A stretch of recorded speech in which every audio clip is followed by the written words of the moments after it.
We are in the book of Judges. Again, we were there a few weeks back. But we're back in the book of Judges. Billy, the senior pastor at Union, has been preaching through Judges this summer. And so I am finishing up here this morning, here and there, with the story of Samson. Samson is the last of the judges that we read about. And you might recall a few weeks back we found ourselves in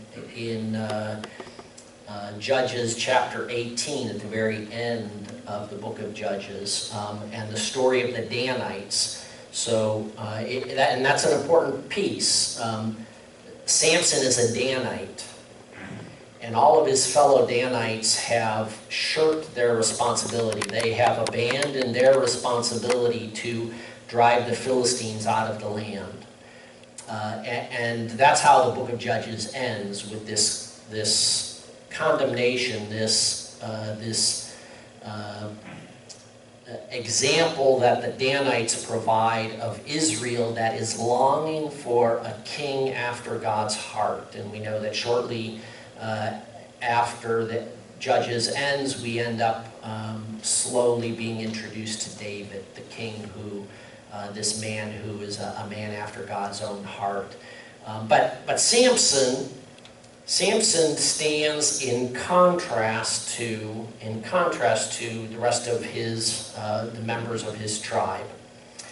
So listen here. So I'm gonna read through the whole 16th chapter. So because you have to, it's a great story. It's powerful storytelling, and you have to hear the whole story, the whole flow, in order to really capture it. So it's a longer reading, but listen and use your imagination here. One day Samson went to Gaza where he saw a prostitute. He went in to spend the night with her. And just a real quick, that the language that's being translated is actually very simple. It says he came to her.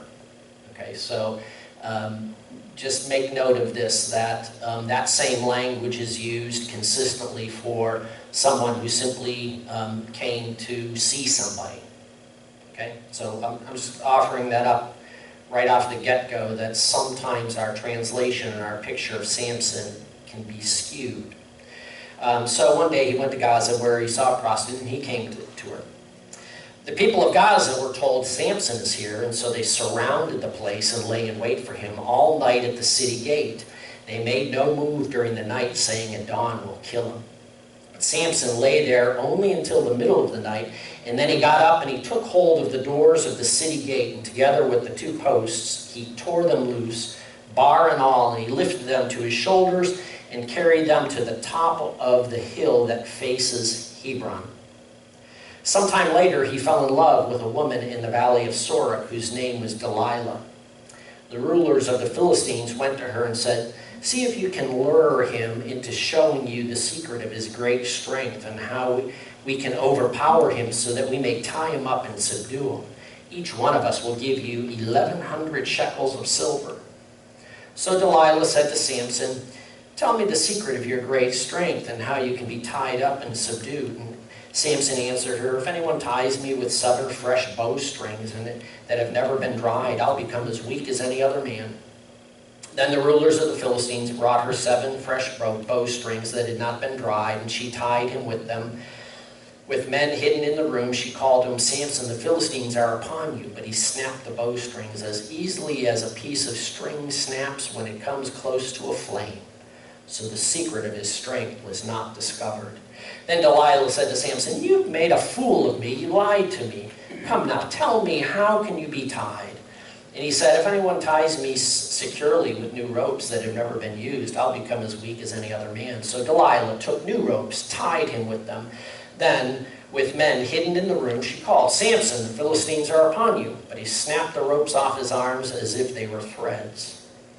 Delilah then said to Samson, all this time you've been making a fool of me and lying to me. Tell me how you can be tied. And he replied, if you weave the 7 braids of my head into the fabric on the loom and tighten it with the pin, I'll become as weak as any other man. So while he was sleeping, Delilah took the 7 braids of his head, wove them into the fabric, and tightened it with a pin. Again she called to him, Samson, the Philistines are upon you. He awoke from his sleep, pulled up the pin and the loom with the fabric. Then she said to him, "How can you say I love you when you won't confide in me? This is the third time you've made a fool of me and haven't told me the secret of your great strength." With such nagging, she prodded him day after day until he was sick to death of it. So he told her everything. "No razor has ever been used on my head," he said, "because I have been a Nazarite dedicated to God from my mother's womb. If my head were shaved, my strength would leave me and I would become as weak as any other man." When Delilah saw that he had told her everything, she sent word to the rulers of the Philistines, "Come back once more, he has told me everything." So the rulers of the Philistines returned with the silver in their hands. After putting him to sleep on her lap, she called for someone to shave off the 7 braids of his hair, and so began to subdue him, and his strength left him. Then she called, "Samson, the Philistines are upon you." He awoke from his sleep and thought, "I'll go out as before and shake myself free." But he did not know that the Lord had left him. Then the Philistines seized him, gouged out his eyes, and took him down to Gaza. Binding him with bronze shackles, they set him to grinding grain in the prison. But the hair on his head began to grow again after it had been shaved. Now the rulers of the Philistines assembled to offer a great sacrifice to Dagon, their god, and to celebrate, saying, "Our God has delivered Samson, our enemy, into our hands." And when the people saw him, they praised their God, saying, "Our God has delivered our enemy into our hands, the one who laid waste upon our land and multiplied our slain." While they were in high spirits, they shouted, "Bring out Samson to entertain us." And so they called Samson out of the prison, and he performed for them. When they stood him among the pillars, Samson said to the servant who held his hand, "Put me where I can feel the pillars that support the temple, so that I may lean against them." Now the temple was crowded with men and women. All the rulers of the Philistines were there, and on the roof there were about 3,000 men and women watching Samson perform. Then Samson prayed to the Lord, "Sovereign Lord, remember me. Please, God, strengthen me just once more, and let me, with one blow, get revenge on the Philistines for my 2 eyes." Then Samson reached toward the 2 central pillars on which the temple stood, bracing himself against them, his right hand on one and his left hand on the other. Samson said, "Let me die with the Philistines." Then he pushed with all his might, and down came the temple on the rulers and all the people in it. Thus he killed many more when he died than while he lived. Then his brothers and his father's whole family went down to get him. They brought him back and buried him between Zorah and Eshtaol in the tomb of Manoah his father. He had led Israel 20 years. Samson, he's kind of a tragic figure, isn't he? And so this is one of the questions that we want to ask as we think about how the book of Judges is coming to an end, and Samson as the last of the judges who we read about. Is he just another tragic figure? Is he just another kind of failed figure in a long line of failed figures? So there's this movie that came out in the late 90s, directed by Robert Duvall and starring Robert Duvall, called The Apostle. Anybody ever see it? Great movie, you should see it sometime. It's called The Apostle. Didn't get a lot of attention because it wasn't real flashy, but it's this beautiful, captivating story about a Pentecostal preacher, Robert Duvall, who's deeply flawed. A deeply flawed guy. He murders the young youth pastor who's having an affair with his wife, and he runs. And he ends up in some rural town where he continues to pastor. His passion for the Lord is unquenchable, even though he is this flawed figure. We all know people who are flawed figures. You know, in fact, our in the storytelling of our contemporary culture and media, folks are very quick to point out Christians who are flawed, Christian leaders who fall, who have moral failings of one sort or another, whether they are affairs or whether they have run off with half the church's money. Culture loves, our society loves to point out to those who are flawed, failed followers of Jesus. Is Samson just another one of these failed stories? Is he really just a tragic hero? So as we think about this, we think about it in terms of what is left when we come to the end of Samson's story. What's left to commend? Because, he's commended. Here's what it says, just briefly, about Samson in the book of Hebrews. So, chapter 11 of Hebrews is this great hall of faith, all of these Old Testament saints who are commended for their faith and their faithfulness.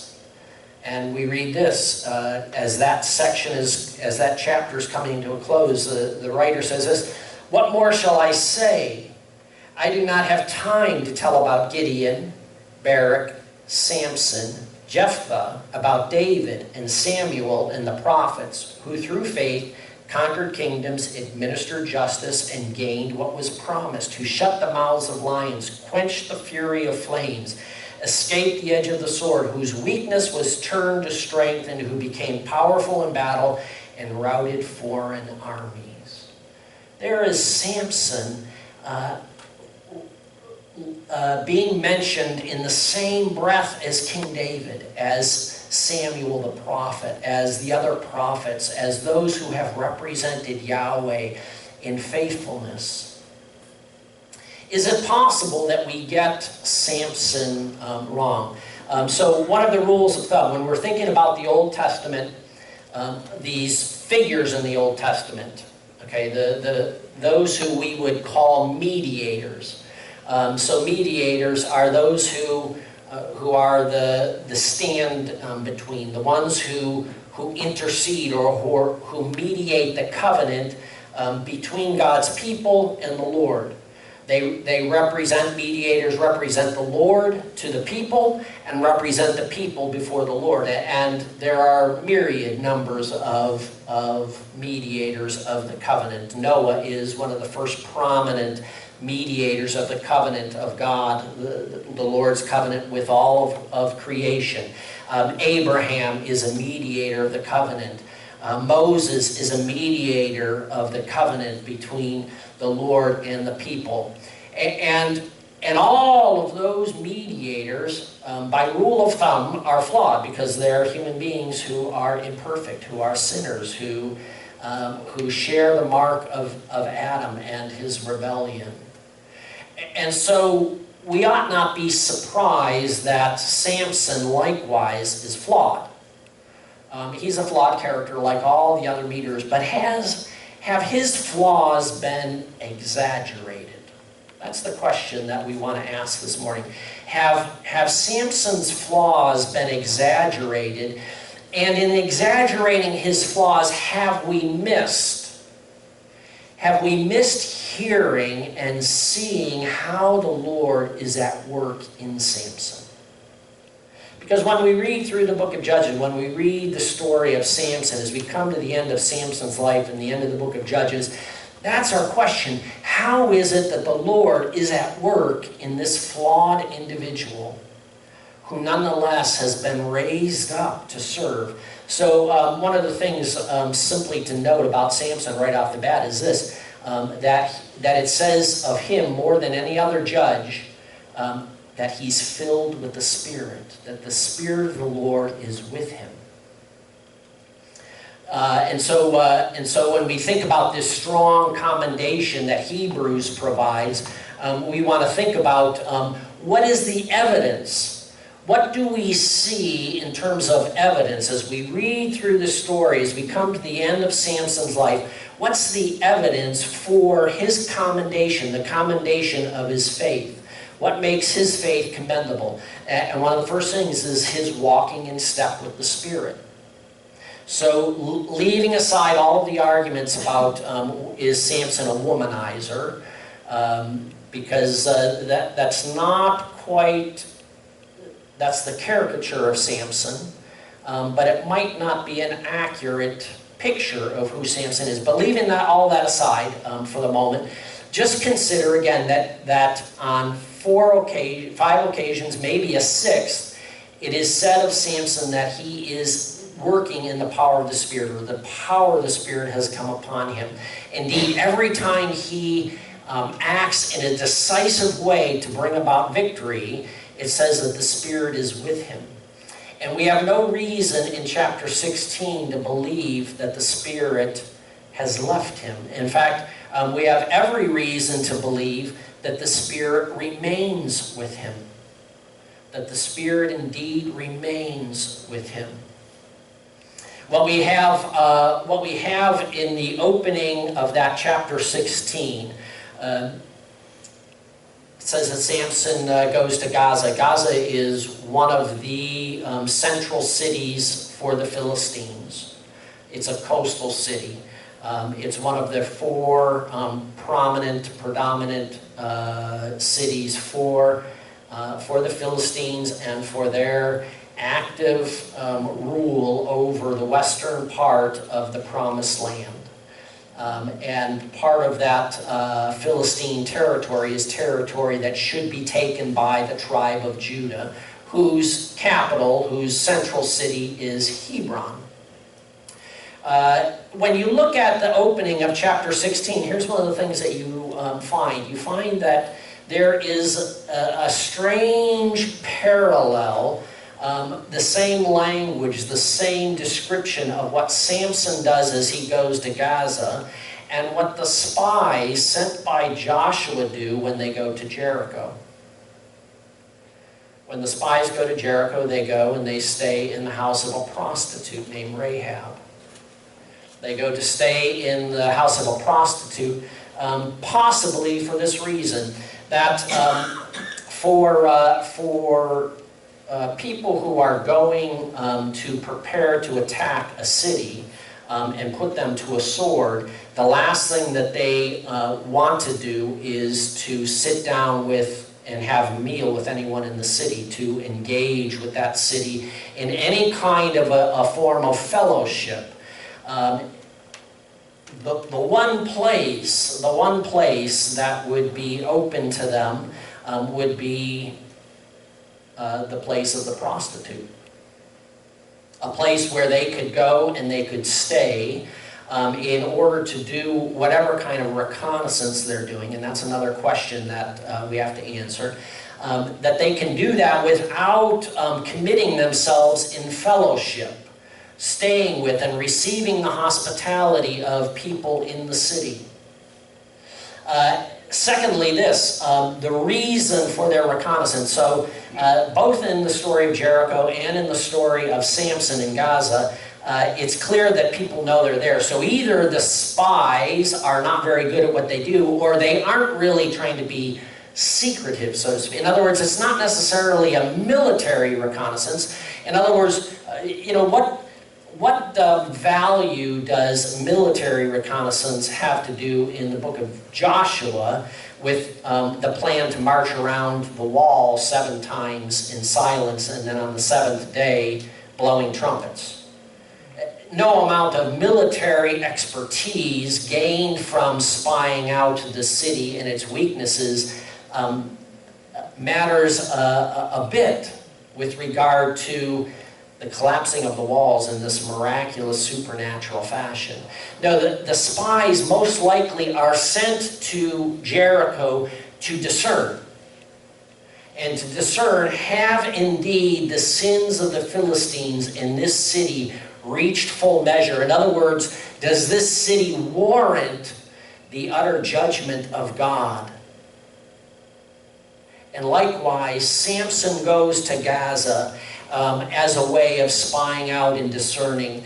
Have these people indeed filled up the full measure? Because that's when you go back to the story in Deuteronomy, that's what the Lord says. That I have waited until now to send you forth into the promised land, because the land had not filled up its full measure of sin. But now the sin of the Philistines and the Canaanites has reached its limit.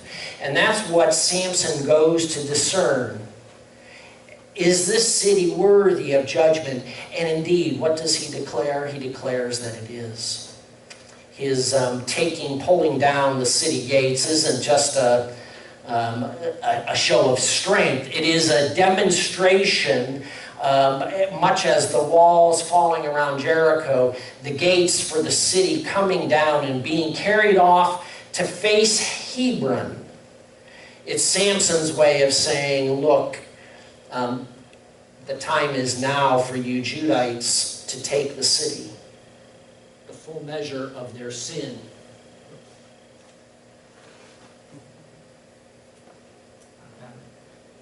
The full measure of their sin has been filled up, and indeed, God's judgment is right, is true. And so, one of the other things we see then is Samson's wholehearted commitment to the cleansing of the land. That's what the Israelites are charged to do by the Lord. As he sends them into the promised land, he says, you need to cleanse the land. You need to cleanse the land of idolatry. And Samson demonstrates this desire, this wholehearted desire to bring about the cleansing of the land. Indeed, when you think about Samson, what are the pictures that you have? What are the pictures? How is he depicted? Would I make a very good Samson? I wouldn't play a very good Samson. All 144 pounds of me. You know, Samson is depicted more like a James Harrison, you know, this cut, chiseled linebacker, strong, rippling, you know, 12-pack. He's depicted as a real tool, you know, as some people would say. And yet, as we read the story of Samson, we never once read any kind of description of his physical characteristics. All we know is that he is a Nazarite, and so he has long dreads. But we know nothing else about his physical. We know what David looked like. We're told that David is a ruddy, good-looking young man, young shepherd boy, and that he's very proficient. We know what Saul looked like. Saul was tall. He was head and shoulders taller than the other Israelites. He was an imposing figure. We're never told what Samson looks like. Isn't that curious? Isn't it curious that what we're told about Samson when he tears the gates off the city, he tears the gates off the city as a demonstration of the power of the Spirit that is with him because he is cleansing the land. He is single-handedly attempting to do what the rest of the Israelites have forsaken. What the men of Hebron ought to be doing, Samson is doing on his own. Look, you may say, well, I'd rather have a James Harrison at my back than Tom Rebar if I'm in a fight or if I'm, you know, in danger, and that may be true. But the difference between me and an NFL linebacker with regard to pulling the gates off of a city, including the bar, meaning the header going across the gate and carrying them up the hill, adding 100 pounds of muscle doesn't help you do that. The point is, it is a supernatural feat of strength. It's a feat of strength that demonstrates that the Spirit is with Samson, and he's commendable, his faith is commendable, because he's acting on behalf of the Lord. And he's acting on behalf of the Lord in announcing judgment upon the Philistines who have whose sin and evil has filled up its full measure. Samson's committed to doing what the Israelites are supposed to do. Third, his resistance to temptation. His resistance to temptation, while it's not perfect, it's remarkable. So again, it's easy for us to sit here and say, oh, yeah, Samson caved. He didn't remain faithful. He finally caved in to Delilah. She's nagging him, and finally he gives it. Well, so we're quicker to find fault with Samson for finally caving, and we miss the fact that he has been faithful resisting.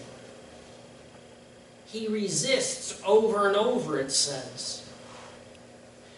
Indeed, Samson, early in the story of Samson, he demonstrates the same resolve to try and be faithful. Who are we to fault Samson with caving when the pressure becomes too much? And note this as well. So 3 times Delilah comes to Samson complaining. 3 times. And the number 3 isn't probably a coincidence. It's not just a happenstance. Threes, temptation in threes is a biblical kind of pattern. And note that the first 2 temptations, you've made a fool of me. But what does she say the 3rd time? How can you say, I love you? How can you say, I love you?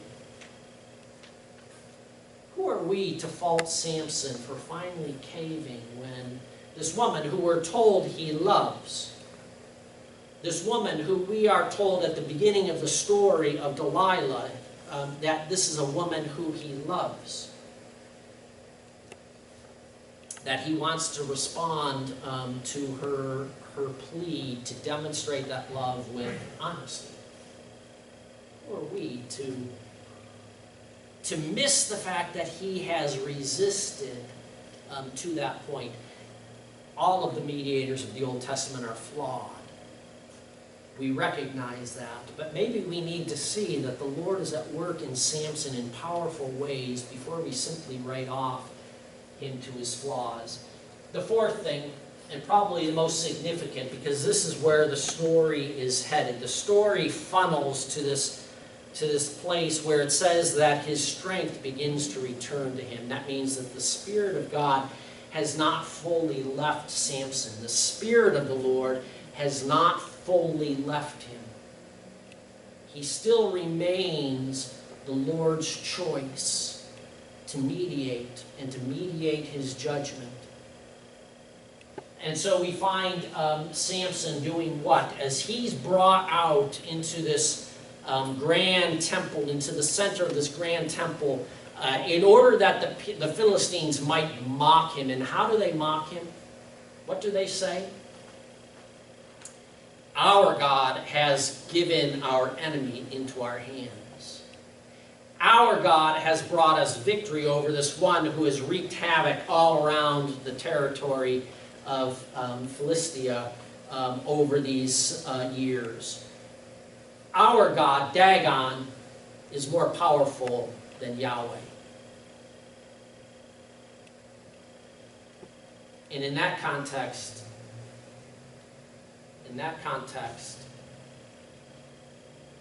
the prayer of Samson goes out, remember me, Lord. There may be no more faithful prayer. We find that kind of prayer running throughout the Psalms. How long, Lord, before you avenge your name against your enemies? How long, Lord, before you remember your glory and your dignity and your reputation among your enemies who are gloating over me, the psalmist, and ultimately you? This is the prayer of Samson, and it's a prayer of faith. Remember me, Lord, says Samson. Remember me as he stretches out his hands. It's not a coincidence. It's not just a story, a part of the flourish of the ending of this story that he, with the Spirit with him again, that he, in his death, conquers, destroys more Philistines than he did in his life. His prayer of faith is his expression of longing, and his expression of longing for the one who would bring about the fullness of the Lord's redemption. It doesn't take much in terms of imagination to imagine another mediator different than all those others, who likewise stretches out his hands. Another mediator who will come after Samson, who the writer to the Hebrews says, with this mediator, Jesus, all of those Old Testament saints are made perfect with us. None of them received what they longed for, but they waited for us, 21st century believers, who together with them in Christ are now to receive what is longed for, the kingdom come in its fullness. It's hard not to imagine another mediator who likewise 3 times in the Garden of Gethsemane, 3 times in the Garden of Gethsemane, answers the temptation. Answers the temptation, give up this, give up this. One person cannot solve this problem or have victory. Paul, in writing to the Colossians, says what? Paul says this. He says, look, when Jesus stretches out his arms at the cross, when he stretches out his arms at the cross, he effectively reduces to nothing. He subdues and defeats the principalities and the powers. Those false gods that would want to say that Yahweh, that the Lord, that Jesus is nothing. That Jesus is powerless. And yet we know that he is made perfect in weakness. In the ultimate act of sacrifice, indeed, Jesus Christ is made perfect.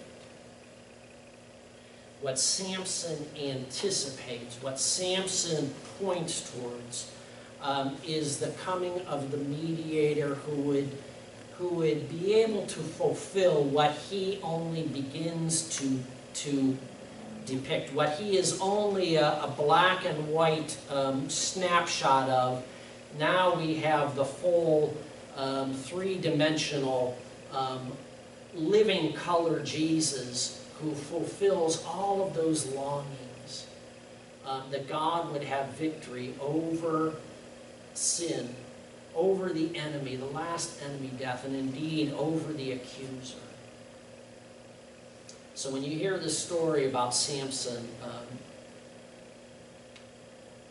remember that he is commended for his faith, and that we hear in his story the powerful working of the Spirit of the Lord to bring about victory, a victory that is only partial until the coming of that great mediator, that one who indeed will not fail and does not fail us.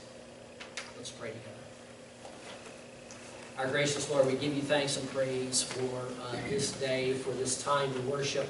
And we praise you and thank you, Lord God, for the gift and the beauty and the wonder of your working through flawed individuals like us, like Samson, to bring about redemption. And we thank you that in the end, your Son Jesus, who was like us in all ways but sin, has indeed achieved victory. Lord, may we celebrate and take joy and comfort in his victory. now and in the days ahead. In the name of Jesus we pray. Amen.